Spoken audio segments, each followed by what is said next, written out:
सा ताली बजा दीजिए। Hallelujah hallelujah. ओके, प्रभु को महिमा हो। आइए हम आगे परमेश्वर के वचन को आज हम जाएंगे। सारा सम्मान पवित्र आत्मा परमेश्वर तथा प्रभु यीशु को देते हुए आइए हम पढ़ते प्रेरित पौलुस से लिखा हुआ प्रेरित पौलुस की सेवकाई में से प्रेरितों के काम में से हम पढ़ेंगे। प्रेरितों के काम में से आज हम पढ़ेंगे 8 अध्याय आप सभी निकालेंगे और 26 से लेकर, ठीक है, हम पढ़ेंगे 30 पद तक। प्रेरितों के काम 8 अध्याय पद 26 से लेकर 30 पद तक कोई भी पढ़ने में हमारी सहायता कर सकते हैं। बहुत ही सुंदर वचन परमेश्वर ने हमारे मध्य में इस बात को लाया। आइए पढ़ते हैं। फिर प्रभु के एक स्वर्गदूत ने फिलिप्पुस से कहा, उठ और दक्षिण की ओर उस मार्ग पर जा जो यरूशलेम से गाजा को जाता है। यह रेगिस्तानी मार्ग है। वह उठकर चल दिया और देखो, उस देश का एक मनुष्य आ रहा था जो खोजा और कुशियों की रानी कंदाके का मंत्री और खजांची था। वह आराधना करने को यरूशलेम आया था। वह अपने रथ पर बैठा हुआ था और यशायाह भविष्यद्वक्ता की पुस्तक पढ़ता हुआ लौटा जा रहा था। तब आत्मा ने फिलिप्पुस से कहा, निकल जाकर इस रथ के साथ हो ले। फिलिप्पुस उसकी ओर दौड़ा और उसे यशायाह भविष्यद्वक्ता की पुस्तक पढ़ते हुए सुना और पूछा, तू जो पढ़ रहा है क्या उसे समझता भी है? उसने कहा, जब तक कोई मुझे न समझाए तो मैं कैसे समझूं? और उसने फिलिप्पुस से विनती की कि वह चढ़कर उसके पास बैठे। बस, हालेलुया हालेलुया। केवल आप सब सुनेंगे, कोई बातचीत नहीं करेंगे, बच्चे लोग नहीं करेंगे, ठीक है। यहाँ लिखा है प्रभु ने एक स्वर्गदूत के द्वारा फिलिप्पुस से बात किया। फिलिप्पुस कुछ समय का प्रभु के अच्छा सेवक और यही नहीं, प्रभु का अच्छा सेवक था और मसीह में पहला शहीद है। प्रभु के लिए पहला शहीद व्यक्ति था जिसे पथरवा करके प्रभु के सेवकाई के नाम से पथरवा करके मार डाला गया, ठीक है। तो ये फिलिप्पी को पवित्र आत्मा ने उनको उत्साहित किया, जाओ देखो उस रास्ते में उस देश के एक व्यक्ति जा रहा है। बच्चों बाहर में जाके बैठ जाओ, आपस में बात मत, खेलने की इच्छा है तो हम लोग बाहर। तो वहां लिखा है कि उस देश की जो व्यक्ति थी उनके विषय में उनका नाम गांव सब कुछ दिया गया है। खोजा और कुशियों की रानी कंदाके का मंत्री और खजांची था। और उन्हें यशायाह नबी किताब पुस्तक पढ़ रहे थे रथ में जाते हुए। तो परमेश्वर ने जैसे कहा फिलिप्पी को, जाओ उस रथ में जाकर देखा कि यशायाह नबी किताब पढ़ रहे हैं। उसने पूछा, क्या तुम जो पढ़ रहे हो क्या वो तुम समझ नहीं रहे हो? तो बोले, नहीं समझ रहे हैं हम लोग, कोई हमको समझाए नहीं तो हम कैसे समझे। Hallelujah hallelujah. आज मैं यही बात आपको बताना चाहता हूं। आज बहुत सी विश्वासी भाई बहन बाइबल पढ़ रहे हैं, प्रार्थना कर रहे हैं, कलीसिया में चर्चों में संगति कर रहे हैं, परंतु उनको समझ नहीं आ रहा है। बाइबल है उनके हाथों में, 66 पत्री पुस्तकें हैं उनके हाथों में, वचन को भी पढ़ रहे हैं पर समझ नहीं। और जो समझाना चाहता उनके पास आना भी वो पूछा, क्या तुम पढ़ रहे हो, समझ रहे हो? फिलिप्पुस पूछ रहा उन लोगों को, जो तुम पढ़ रहे हो समझ रहे हो? बोले, नहीं समझ रहे। पहले बोलता है मैं बाइबल पढ़ता हूं। सब तो पूछे, क्या बाइबल पढ़ते हो? हाँ पढ़ते हैं। प्रार्थना करते हो? हाँ करते हैं। उपवास करते हैं, दान देते हैं, संगति में आते हैं, पर परिवर्तन क्यों नहीं आ रहा है? फिर बदलाव कौन रोक दिए बदलाव को? मैं बहुत सी बातें बताऊंगा। मैं सोच रहा था उपहार के बारे में, शादी विवाह में, छठी में, बर्थडे में लोग गिफ्ट देते नहीं देते उपहार। तो कई बार मन में आता है कि उपहार देते ये समझ आता है, पर सबसे आरंभ में ये परंपरा शुरू किसने किया होगा? उपहार देने किसके द्वारा कोई भी ना कोई चीज किसी न किसी द्वारा सीखा गया है। पहली बार किसी ने जूता पहना होगा तो लोग सब जूता पहने होंगे। पहली बार कोई व्यक्ति पैंट पहना होगा तो सब पैंट शर्ट पहना होगा। ऐसा होता नहीं होता है? देखा सीखी में तो सब सीखते हैं। तो कोई तो पहला आरंभ किया होगा उपहार देने का, तब मुझे पता चलता है और आपको भी पता चले, इस दुनिया में सबसे आरंभ उपहार देने का काम परमेश्वर ने किया। हालेलुया, यीशु मसीह की जय। उत्पत्ति के 26 में लिखा है, केवल आप सुनते जाइए, बहुत अच्छी बात। उत्पत्ति के 26 में लिखा है, परमेश्वर ने कहा, आओ हम मनुष्य को अपने स्वरूप और अपने समानता में बनाए। परमेश्वर का पहला उपहार आपके मेरे लिए है कि हम प्रभु के स्वरूप में हैं, पर समानता में नहीं है। क्योंकि मनुष्य समानता में बना हुआ था। अधिकार स्वरूप होता है रंग रूप, समझ आ रहे हैं? जैसे कि आप में से कई लोग ऐसे बैठे जिनके बाल बच्चे हैं, आपके बाल बच्चे में 80% आपका स्वरूप उसमें पाया जाता है। नाक में, कान में, कोई ना कोई जगह आपका कोई ना कोई छाप उस पर है, इसीलिए आपका वो सुपुत्र और सुपुत्री है। ये स्वरूप है। पर समानता मतलब होता है अधिकार। माता पिता की संपत्ति पर, हर चीज पर उनको अधिकार मिला। तो प्रभु ने वैसे ही बनाया था मनुष्य को स्वरूप में और समानता में, उनको स्वरूप भी दिया था और उनको अधिकार भी दिया था। पर आदम हवा के पाप और आज भी पाप की वजह से मनुष्य स्वरूप में तो हो गए पर अधिकार को खो दिया। हालेलुया। इस दुनिया में एकमात्र सच्चा परमेश्वर सेनाओं के यहोवा और प्रभु यीशु मसीह है। खोजा यहाँ पढ़ा जा रहा है, ऐसा नहीं जैसा एक नबी किताब में, और देख रहा है जैसा एक नबी किताब में मुक्तिदाता के बारे में लिखा गया है, पर वो समझ नहीं आता। जैसा लिखा है कि कुमारी के द्वारा बालक उत्पन्न होगा और उसका नाम यीशु जगत का उद्धारकर्ता, पर वो समझ नहीं रहे। तब फिलिप्पुस ने जाकर जैसा एक नबी किताब से लेके प्रभु यीशु मसीह के क्रूस के तक की सारी बातों को बताया, तो तुरंत खोजा उनकी पत्नी ने मन फिराया, कहा हम विश्वास करते हैं आपने जो वचन बताया और हम बपतिस्मा लेना चाहते हैं। बोले तो संपूर्ण मन विश्वास करते तो मैं तुझे दूंगा। बोले ये पानी है और किस बात के लिए है। हालेलुया। जब वो समझ गया तो मन फिरा लिए। आज लोग समझ नहीं रहे इसलिए मन फिरा। बोले यीशु मसीह की मेरे प्रिय भाई, परमेश्वर आपको मुझको सबसे ज्यादा दोस्ती किस चीज से करना चाहिए बताइए? सबसे ज्यादा दोस्ती एक विश्वासी को होना चाहिए वचन से। याद रखिए आप, क्योंकि मैं जैसा पशुवास आप तक बोलता हूं, जैसा मित्र वैसा चरित्र। अगर वचन से आपका मित्रता है तो वचन के अनुसार आपका चरित्रता भी होगा। हालेलुया। क्योंकि वचन परमेश्वर है। जैसे यूहन्ना ने सुसमाचार में और एक अध्याय में लिखा, आदि में वचन था, आदि में वचन था और उनके साथ परमेश्वर था। लिखा नहीं, आदि में वचन था फिर परमेश्वर था। परमेश्वर ही वचन है और वचन से सारी सृष्टि का सृजन हुआ और वचन देहधारी हुआ था तो यीशु मसीह है, जो परमेश्वर के वचन के साथ अपना समय बिताता, तो परमेश्वर के साथ अपना समय बिताता है। वचन के अनुसार जो जीता है वो मानो परमेश्वर के साथ चलता है। वचन के अनुसार, परमेश्वर के अनुसार उनका चरित्र हो जाता है। फिर उनको स्वरूप के साथ उनको समानता भी मिलती है। परमेश्वर के लिए स्वर्ग में अधिकार उनको मिलेगा, आशीष भी मिलेंगी, बरकतें मिलेगी। आपके जीवन का रुका हुआ बिगड़ा हुआ काम भी सुधरेगा जब वचन को आप समझ जाएंगे। बोले यीशु मसीह की मेरे प्रिय ध्यान सुनिए, वचन पढ़ने से कुछ नहीं होता, वचन सुनने से कुछ नहीं होता, वचन को समझने और उसमें चलने से बहुत कुछ होता है। इसलिए याकूब के पत्र में याकूब लिखता है, वचन को सुनने वाले नहीं उस पर चलने वाले। मेरे लिए हमें आज मार्ग दिया गया परमेश्वर ने, हम समझ नहीं रहे। हम क्या कर रहे हैं? हम समझ नहीं रहे। हमको समझना होगा, गंभीरता पूर्वक समझना होगा परमेश्वर के वचन को और उस पर चलना होगा। तब हम सच में जीवित परमेश्वर को महसूस कर पाएंगे और सच्चा आनंद हमारे हृदय में होगा। तब हम बड़े बड़े विपत्ति में भी हम अपने परमेश्वर पर विश्वास कर सकते हैं और बड़े बड़े विपत्ति में परमेश्वर हमको बचाएगा। हालेलुया। हमें समझना होगा कि वचन कितना महत्वपूर्ण है हमारे जीवन में। पढ़ने से नहीं, समझने से होगा। आज का विषय मेरा यही है, पढ़ने से नहीं समझने से होगा, पर आप समझ नहीं रहे। चलिए एक उदाहरण देते हैं, एग्जाम्पल। हवाई जहाज, एक समय में हवाई जहाज चलता था। हवाई जहाज में ना खिड़कियां होते हैं अगल बगल, और चलाने वाले सामने भी क्या होता है, कांच लगा रहते। बोलोरो में, कार में लगा रहता है नहीं, और बोलोरो कार चलाने वाले, ट्रक चलाने वाले, बस चलाने वाले सामने से क्या करता है, बोलोरो जी गाड़ी को चलाता है। लेकिन आप लोग कितने लोग मानते हैं कि पायलट भी सामने देखकर प्लेन चलाता है? बताइए, बताओ ना जी, कितने लोग चलाने वाले हैं, बस चलाते वाले हैं? चलो, एक समय था ऐसा चलाता था, पर वैज्ञानिक लोगों के अंदर ऐसा बुद्धि आया, क्योंकि ऐसा चलता था तो कोहरा उहरा हो जाता था, बदली छा जाती थी, तो उनको प्लेन को लैंडिंग नहीं कर पाते थे, उनको दिखाई नहीं देते थे। तब वैज्ञानिक लोग ऐसा खोज किया सिग्नल के माध्यम से।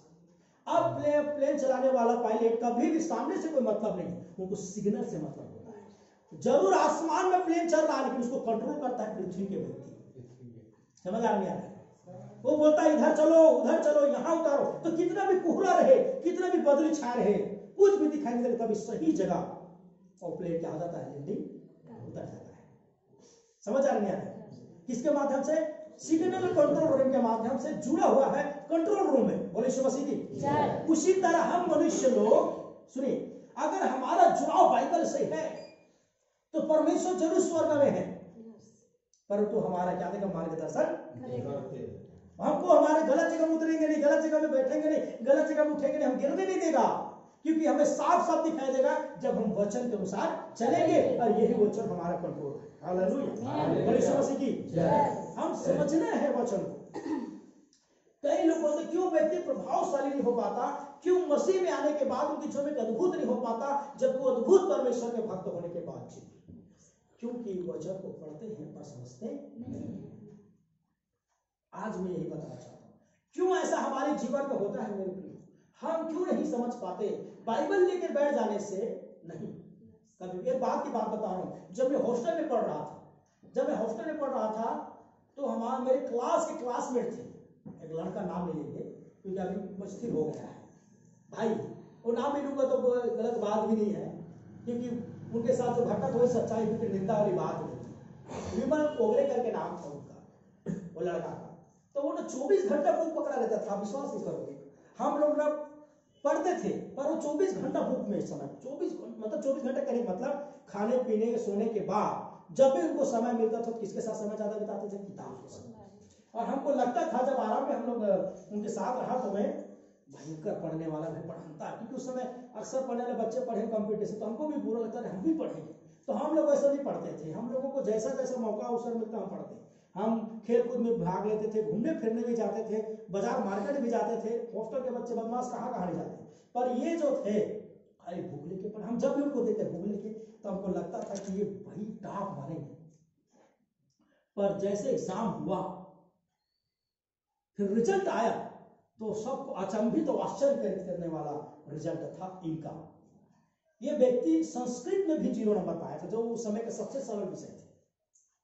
हिंदी में भी 0 पाया था। मतलब तब समझ आया कि व्यक्ति कुछ नहीं आता। तब एक दिन हम उसके पास जाकर मैं बैठा, बोला तुम्हारा नाम लिखो, तो अपना नाम तो लिख लिए, फिर मैं बोला मेरा नाम लिखो। तब वो बेचारा पूरा 1 दिन क्या 3 दिन लगा मेरा नाम लिखने हिंदी में। तब समझ आ गया कि ये व्यक्ति जो है पुस्तक को देख रहे हैं, पढ़ रहे हैं, पर समझ नहीं। तब हम उनका मदद करना शुरू कर दिए। ऐसे में तो ये कुछ कर नहीं पाए। तब हम उसको धीरे धीरे करके पहली कक्षा का आ ये जो सिखाया जाता था, फिर सिखाया। वैसे एक और लड़के थे, छेरगढ़ी का था भाई, राम स्वरूप करके नाम है उसका।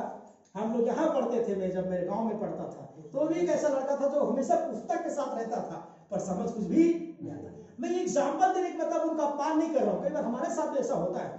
जैसे कि मैं भी था, मेरे साथ बता, मेरे लिए भी इंग्लिश ऐसा था मानो काला अक्षर भैंस बोल, जैसे कहते नहीं व्हाट इज दिस, मारे थपड़ा गिर पड़े। हमारे भाई का एग्जाम्पल है, अगर हमको कोई व्हाट इज दिस बोल दे तो हम थपड़ा मार दे, क्योंकि समझ नहीं आ रहा क्या बोल रहे हैं। इंग्लिश मेरे लिए इतना कठिन है, बहुत ज्यादा कठिन, एकदम करेक्ट नंबर, नहीं तो ग्रेस में ही पास होता था।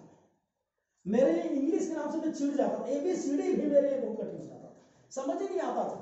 पर धैर्य के साथ आगे हमको समझ आया, क्योंकि जिस विषय में हमको समझ नहीं आता वो हमारे लिए इतना कठिन है पूछूंगा। उसी तरह जब वचन आप पढ़ रहे हैं पर समझ रहे हैं, तो आपके लिए आत्मिक जीवन भी कठिन हो जाएगा और आपके जीवन स्वयं एक कठिन परिस्थिति में चले जाएगा। इसलिए हमें समझाने वालों के पास संगति करना बहुत ही जरूरी है। उसी तरह यहाँ पर खोजा जो है अपने पत्नी के साथ पढ़ रहे हैं, आराधना में गया हुआ था, ऐसा लिखा है, वो आराधना से आ रहा है और किताब पढ़ रहे हैं, फिर भी कोई समझ।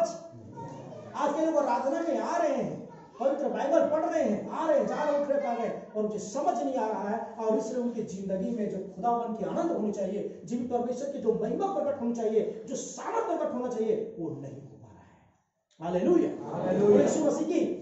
मेरे प्रिय भाई और बहन, हमारा जीवन में हम कई बार बोलते हैं हमारे जीवन में ऐसा क्यों, कई बार हम विपत्ति में पड़े जाते हैं, बड़ा संकट में पड़ जाते हैं, तो सोचते हैं कि परमेश्वर मेरी परीक्षा कर रहा है या मैं संकट में कैसे पड़ा। परंतु परमेश्वर ने कभी भी आपको वो मार्ग लेकर नहीं गया जहां श्राप और मृत्यु है। परमेश्वर चाहता क्या है? आइए मैं आपके बीच में एक और वचन पढ़ाऊंगा, व्यवस्था विवरण 30 अध्याय और 19 पद को आइए हम पढ़कर परमेश्वर को सम्मानित करें और खुदा इस वचन से आशीषित करें। आइए पढ़ते हैं व्यवस्था विवरण और उसका 30 का 19 पद। मैं आज आकाश और पृथ्वी दोनों को तुम्हारे सामने इस बात की साक्षी बनाता हूँ कि मैंने जीवन और मरण, आशीष और श्राप को तुम्हारे आगे रखा है। इसलिए तू जीवन ही को अपना ले कि तू और तेरा वंश दोनों जीवित रहे। बोलो यीशु मसीह की। मेरे प्रिय भाई बहनों, क्या लिखा है यहाँ परमेश्वर का वचन सुन रहे हो आप लोग? प्रभु का वचन कहता है, मैं आज आकाश और पृथ्वी दोनों को तुम्हारे सामने इस बात की साक्षी बनाता हूं कि मैंने जीवन और मरण और आशीष और श्राप तुम्हारे आगे रख दिया है। दो मार्ग, एक तरफ आशीष है और जीवन है, एक तरफ श्राप है और मृत्यु है। परंतु परमेश्वर के सहृदय की इच्छा है, उनके हृदय की इच्छा है, उनकी अभिलाषा है, आपके मेरे लिए उनका प्रेम है। वो कहता है कि तुम जीवन और आशीष को चुनो और सदा जीवित। पर हमें वो क्या है, वो जीवन क्या है, वो आशीष क्या है? परमेश्वर के मार्ग में चलना, परमेश्वर की आज्ञा पर चलना। परंतु बहुत से लोगों को परमेश्वर की आज्ञा पर चलना पसंद नहीं है और इसलिए उसने क्या चुन लेता है? श्राप और मृत्यु। जिंदगी में तरक्की नहीं होती, उन्नति नहीं होती, उनका ग्रोथ रुक जाता है, उनकी जीवन में श्राप घेरे रहते हैं, आए दिन में उनके जीवन में बंधनें होती हैं, उनके जीवन में हृदय में आनंद नहीं होता है, कोई परिवर्तन नहीं होता है, क्योंकि उसने गलत मार्ग को चुन लिया है। एक महान प्रभु के दास के एक प्रचार को जब मैं सुन रहा था तो वो ध्यान से सुनेंगे, उसने एक दिन पेपर में पढ़ा एक जवान व्यक्ति आत्महत्या करके मर गया। कैसे मरा, क्यों मरा, क्या कारण था? वो सोचने लगा। प्रभु ने बचा सकता था जहर खाने से, उनको बचा सकता था, क्यों नहीं बचाया उनको? सोचने लगा। तभी बाइबल बताता है प्रभु सबको बचाना चाहता, पर व्यक्ति खुद गलत मार्ग को खुद चुन लेता है। मैं जैसे बताया था कि 90% लोग लगभग ये दुनिया में मृत्यु प्राप्त करते हैं गलत मार्ग, गलत चुनाव की वजह से। आज बहुत से लोग आत्महत्या करके मर रहे हैं, जहर खा के मर रहे हैं, फांसी लगा के मर रहे हैं, एक्सीडेंट में मर रहे हैं। गलत चुनाव, गलत रास्ते में चलने का दंड परमेश्वर की इच्छा नहीं है। परमेश्वर की इच्छा नहीं है कि कोई भी नाश हो, परमेश्वर की इच्छा है सब के सब अनंत जीवन पाए। और इसीलिए तो परमेश्वर ने आरंभ में स्वरूप और समानता को फाड़ दिया और परमेश्वर का प्रेम को देखो मेरे प्रिय भाई बहनों, आपके मेरे पापों को छुटकारा देने के लिए, आपके मुझे अनंत जीवन, हमारे पापों से मुक्ति देने के लिए अपने प्रिय पुत्र यीशु मसीह को बलिदान कर दिया। जैसे कि यूहन्ना 3:16 में लिखा है, क्योंकि परमेश्वर ने जगह से ऐसा प्रेम किया कि अपने इकलौते पुत्र को दे दिया ताकि जो कुछ पर विश्वास करे नाश न हो। जोरदार परमेश्वर की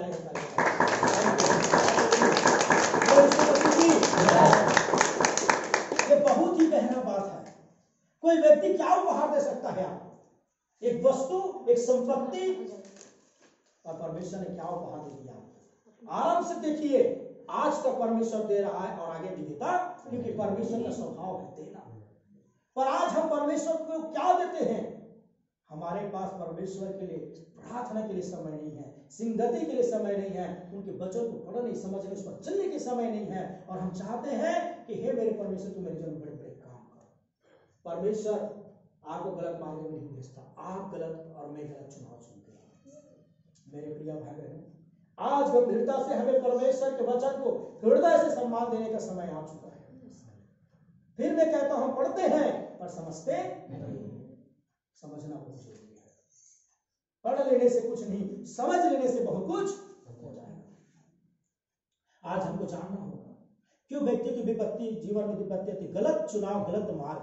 हमें मन फिरा। प्रभु यीशु मसीह जैसे सुसमाचार शुरू किया, प्रचार करना शुरू किया, तो पहला वाक्य, पहला शब्द, पहला विषय उनका था तो यह था, मन फिराओ, स्वर्ग का राज निकट है। बोले यीशु मसीह की जय। क्यों प्रभु यीशु ऐसा चाहता है? परमेश्वर पिता भी चाहता है कि लोग बुरे मार्ग से मन फिराएं, पाप के मार्ग से मन फिराएं, नशा, पान, चुगली, निंदा, विनाश के मार्ग से मन फिराएं और अनंत जीवन का उद्धार का मार्ग चुने, अर्थात यीशु का मार्ग चुने।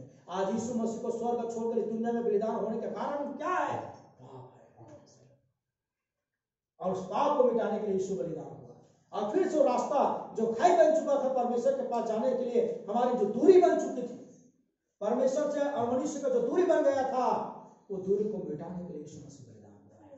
हालेलुया। इसे हमें समझना है और इसी को समझते हुए आदर के साथ जब वचन पढ़ेंगे और वचन को समझेंगे तो सब में हमें आशीष आएगी। क्योंकि लिखा है परमेश्वर का वचन हमसे बातचीत करता है, परमेश्वर का वचन हमारे अगुवाई करता है। लिखा है परमेश्वर का वचन हमें अनुग्रह प्रदान करता है, परमेश्वर का वचन में जीवन देता है। जैसे कि मैं एक दिन बोला भी था, सुनो ध्यान से, वचन कितना ताकत है परमेश्वर। परमेश्वर आकाश और पृथ्वी को बनाया, मुंह से बोला बन गया।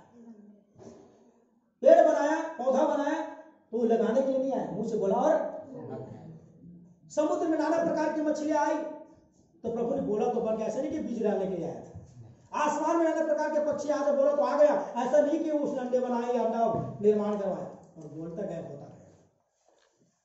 परंतु परमेश्वर का आपके मेरे प्रति प्रेम मनुष्य को बनाने के स्वर्ग छोड़ कर हालेलुया। आज उस प्रेम को याद कीजिए, आज उस प्रेम को हमें याद करके प्रार्थना के जीवन बिताए, परमेश्वर के आराधना के जीवन बिताए, परमेश्वर के साथ संगति के जीवन बिताए, परमेश्वर के साथ एक अच्छा मसीही भाई बहनों को जीवन बिताए। हमारा जीवन परमेश्वर में हो। हालेलुया। भाई हमको एक अच्छा निर्णय लेने की जरूरत है, हमको वचन को समझने की जरूरत है।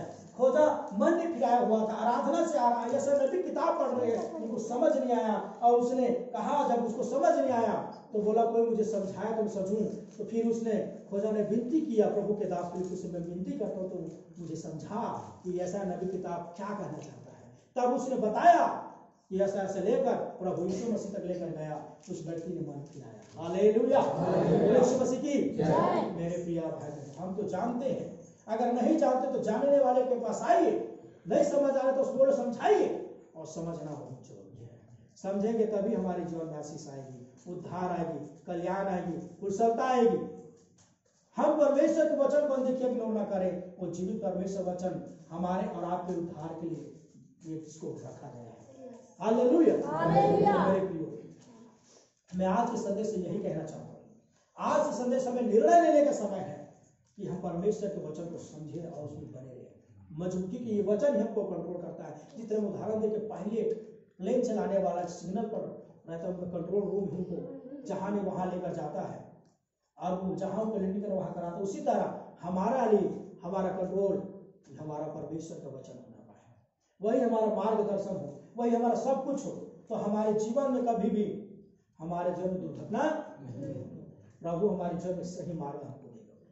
हम उस वचन के अनुसार चले जिस वचन को परमेश्वर ने हमें दिया है। हालेलुया। जिस तरह वो कंट्रोल रूम बनाया गया है, उस मशीन को बनाया गया है और उस मशीन को रख दिया है तो मशीन को कंट्रोल कर रहा है। उसी तरह परमेश्वर ने आपके लिए एक खोज किया है और ये बाइबल है, और इस बाइबल के द्वारा आपके जीवन को मार्गदर्शन हो देता है। हालेलुया। इस बाइबल को देखकर चले, आपका मन बाइबल में लगे। वो पायलट चलाने वाला ना सामने नहीं देता, कहां से कोई मतलब नहीं कि सामने क्या है, उनको मतलब इधर है। मन कहाँ लगा है? उनका मन पूरा ध्यान किसमें? सिग्नल पर लगा है, उधर बोला जा रहा व्यक्ति पर लगा है। उसी तरह इस दुनिया को देखते हुए मत चलो। आपको डर लगेगा कहीं खाई होगी, कहीं दुर्घटना के समय कई बड़ी बड़ी चीजें आएंगी, आपका ध्यान प्रभु पर लगा है। तो ये जो प्रभु है आपको सारे दुर्घटना के संकट से क्या करेगा, और हम सही और सुरक्षित होंगे और परमेश्वर के अनंत जीवन के बारे में समझ जाएंगे। हालेलुया। प्रतिदिन बाइबल पढ़ने का निर्णय ले, प्रतिदिन बाइबल के अनुसार जीवन जीने का निर्णय ले, प्रार्थना के साथ जीवन बिताने का निर्णय लेने का समय आ चुका है। और मैं विश्वास करते हुए वचन आपसे बातचीत किया है, परमेश्वर इस वचन के द्वारा सबको बहुत से आशीष दे। आमीन।